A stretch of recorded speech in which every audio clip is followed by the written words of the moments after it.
இனிய மாலை வணக்கம் என் அன்பா நண்பர்களே. இன்று இரவும் கூட உங்கள் ஒவ்வொருவரையும் பார்ப்பது எனக்கு மிகவும் சந்தோஷமாக இருக்கிறது. நாம் எப்படிப்பட்ட ஒரு பயணத்தை இதுவரை ஒன்றாக இணைந்து மேற்கொண்டுள்ளோம். துன்பத்தின் பிரச்சனையுடனே தொடங்கினோம். கர்மாவின் சங்கிலிகளை உடைக்கும் தேவனுடைய அன்பை கண்டு கொண்டோம். ரட்சிப்பு என்பது அது நாம் அடையும் ஒரு குறிக்கோள் அல்ல, மாறாக அது நாம் பெறும் ஒரு பரிசு என்பதை நாங்கள் கற்றுக்கொண்டோம். தேவன் ஒவ்வொரு வாரமும் ஓய்வு நாளின் சரியான நேரத்தில் உண்மையான ஓய்வை அனுபவிக்க நம்மை ஒரு புனித தீவுக்கு அழைக்கிறார் என்பதை கண்டு கொண்டோம். இன்றிரவு நண்பர்களே, நாம் இவை அனைத்தினதும் மைய பகுதிக்கு வருகிறோம். அதுதான் ஒரு புதிய அடையாளம். ஏனெனில் இறுதியில் நாம் பார்க்கும் போது கிறிஸ்தவம் என்பது புதிய கருத்துக்களை நம்புவது மட்டுமல்ல, அது ஒரு புதிய நபராக மாற்றம் அடைவதை பற்றியதாகும். நமது கலாச்சாரத்தில் வல்லமை வாய்ந்த ஒரு வரைபடம் உள்ளது. அதுதான் வாழ்க்கை சக்கரம் அல்லது சம்சாரா. அதாவது பிறப்பை, இறப்பை, மறுபிறப்பை, கடந்த காலத்தின் கர்மாவை அடுத்து இருக்கும் வாழ்க்கைக்கு எடுத்து செல்வது. இது முடிவில்லாமல் சுற்றி கொண்டே இருக்கும். இந்த சிந்தனை அநேகருக்கு நம்பிக்கை தருவதை விட அதிக சோர்வையே அதிகமாக தருகிறது. ஒருபோதும் கூட சுதந்திரமே இல்லாத ஒரு வாழ்க்கையை பற்றி கற்பனை செய்து பாருங்கள். இந்த வாழ்க்கையில் மட்டுமல்ல, அடுத்த வாழ்க்கையிலும், அதுக்கு அடுத்த வாழ்க்கையிலும், அதற்கும் அடுத்த வாழ்க்கையிலும் செய்த தவறுகளின் சுமைகளை பொதிகளாக சுமந்து செல்லும் இதை பற்றி கற்பனை செய்து பாருங்கள். ஆனால் தேவன் முற்றிலும் மாறுபட்ட ஒன்றை நமக்கு வழங்கினால் நாம் என்ன செய்வோம்? அதிலே முடிவில்லா மறுபிறப்புகள் இல்லை, ஆனால் ஒரு தீர்க்கமான ஒரு மறுபிறப்பு உண்டு. இயேசு நிக்கதேமு என்ற மதத்தலைவருடன் இதைத்தான் சொன்னார்.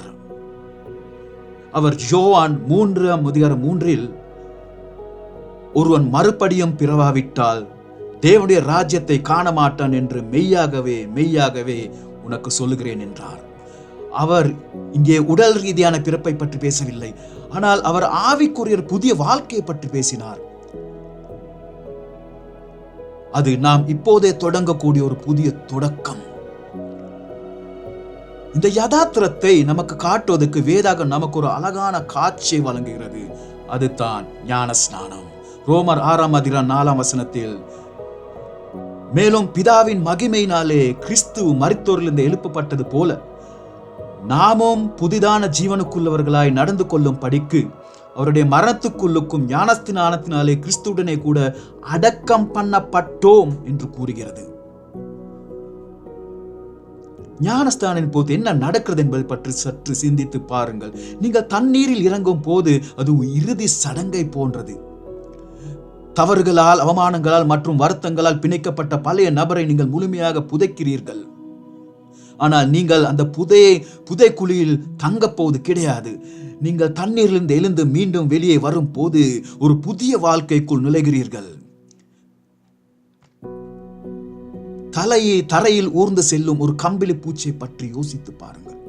அதன் வாழ்க்கை வரையறுக்கப்பட்டது, அது பூமிக்கு கட்டுப்படுத்தப்பட்டது. ஆனால் அதன் நேரம் வரும் போது ஒரு நாள் ஒரு கூட்டுப்புழுவாக ஒரு பொற்கூட்டுக்குள் நுழைகிறது. உள்ளே நுழைந்ததும் அங்கே ஒரு மாற்றம் நிகழ்கிறது. அதாவது அந்த கம்பிளி பூச்சி ஒரு வகையில் அதன் உள்ளே இழந்து ஒரு பட்டாம்பூச்சியாக வெளியே வருகிறது. இப்பொழுது அது சிறகுள்ள அழகான ஒரு உயிரினம்.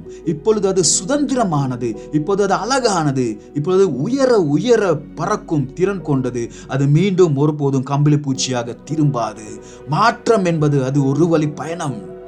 அதை மறுபடியும் மாற்றவே முடியாது. நண்பர்களே, ஞானஸ்தானம் தான் நமது பொற்கூடு. நீங்கள் தண்ணீருக்குள் நுழையும் போது உங்கள் பழைய வாழ்க்கை சுமந்து கொண்டு நுழைகிறீர்கள்.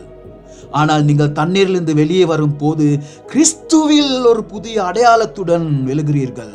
2 கொரிந்தியர் 5:17 இப்படி இருக்க ஒருவன் கிறிஸ்துக்குள் இருந்தால் புது சிருஷ்டியாய் இருக்கிறான், பழையவைகள் ஒளிந்து போயின, எல்லாம் புதிதாயின என்று அறிவிக்கிறது. ஞானஸ்தானம் என்பதின் அர்த்தம் என்ன என்பது உங்களுக்கு புரிகிறதா? நீங்கள் ஞானஸ்தானம் பெறும் போது இந்த கர்மா, குற்ற உணர்வு மற்றும் அவமானம் ஆகியவற்றின் பற்று வரவு கணக்கு புத்தகம் முழுமையாக அளிக்கப்படுகிறது.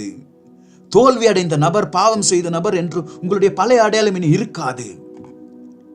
தேவனின் அன்புக்குரிய பிள்ளை என்று இனி உங்களுக்கு ஒரு புதிய பெயர் இருக்க போகிறது.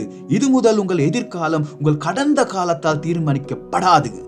மாறாக அது தேவனுடைய கிருபையால் தீர்மானிக்கப்படும். இதுதான் உண்மையான விடுதலை. இதுவே சுதந்திரம். என் நண்பர்களே, கடவு சீட்டு இல்லாத, குடியுரிமை இல்லாத, சொந்தம் இல்லாமல் அலையும் ஒரு அகதியை பற்றி கற்பனை செய்து பாருங்கள். ஒரு நாள் அவருக்கு ஒரு புதிய பாஸ்போர்ட், ஒரு புதிய தேசியம், ஒரு புதிய வீடு அவருக்கு வழங்கப்படுகிறது. அவரின் கடந்த கால நிலை போய்விட்டது நண்பர்களே. இப்போது அவர் புதிய ராஜ்யத்தை சேர்ந்தவர். ஞானஸ்தானம் என்பதும் இது போன்று தான் நண்பர்களே. கடந்த கால தோல்விகளையும் சுமைகளையும் சுமந்தவர்களாய் இனிமேலும் நீங்கள் இந்த பிரபஞ்சத்தில் ஒரு அகதியாக இருக்க போவது இல்லை. நீங்கள் தேவனுடைய ராஜ்யத்தின் ஒரு குடிமகனாக மாறுகிறீர்கள். ஞானஸ்தானம் என்பது வெறுமனே ஒரு தனிப்பட்ட காரியம் அல்ல, அது பொதுவானது. பழைய மனிதனாகிய நான் மரித்து விட்டேன், புதிய மனிதனாகிய நான் இப்போது கிறிஸ்துவுக்குள் வாழ்கிறேன் என்று உலகத்தின் முன் நின்று அறிக்கை செய்யும் ஒரு காரியம். இது உங்கள் ஆவிக்குரிய பிறந்த நாள். இது நீங்கள் மீண்டும் பிறந்த நாள். இது பரலோக ராஜ்யம் அதன் புத்தகத்தில் உங்கள் புதிய பெயரை எழுதும் நாள். என் நண்பர்களே, ஆதலான் என் நண்பர்களே, இன்று இரவு நான் உங்களிடம் ஒன்றை கேட்க விரும்புகிறேன். உங்கள் கடந்த கால தவறுகளின் நிமித்தம், உங்கள் கடந்த கால வருத்தங்கள் நிமித்தம் நீங்கள் ஒரு சங்கிலியால் கட்டப்பட்டிருப்பதாக உணர்கிறீர்களா? என் சரீரத்தில் ஒரு சுமையை தூக்கி கொண்டிருக்கிறேனே என்ற குற்ற உணர்ச்சியை நீங்கள் சுமக்கிறீர்களா?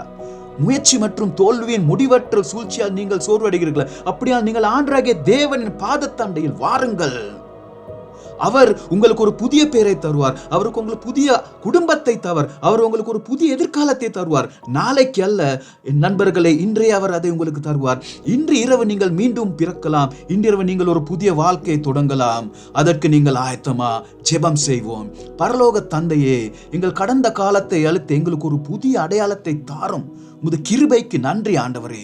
கிறிஸ்துவுக்குள் வாழும் நாங்கள் தவறுகளின் ஒரு கூட்டுத்தொகை அல்ல என்பதை விசுவாசிக்கிறோம் ஆண்டவரே. நாங்கள் உமது அன்பான குழந்தைகள். இந்த புதிய சத்தியத்தில் நடக்கவும், உமது சுதந்திரத்தில் வாழவும், மீண்டும் பிறந்த மகிழ்ச்சியை கொண்டாடவும் எங்களுக்கு ஒத்தாசை புரியுங்கள் சுவாமி. இயேசுவின் நாமத்தில் ஜெபிக்கிறேன்.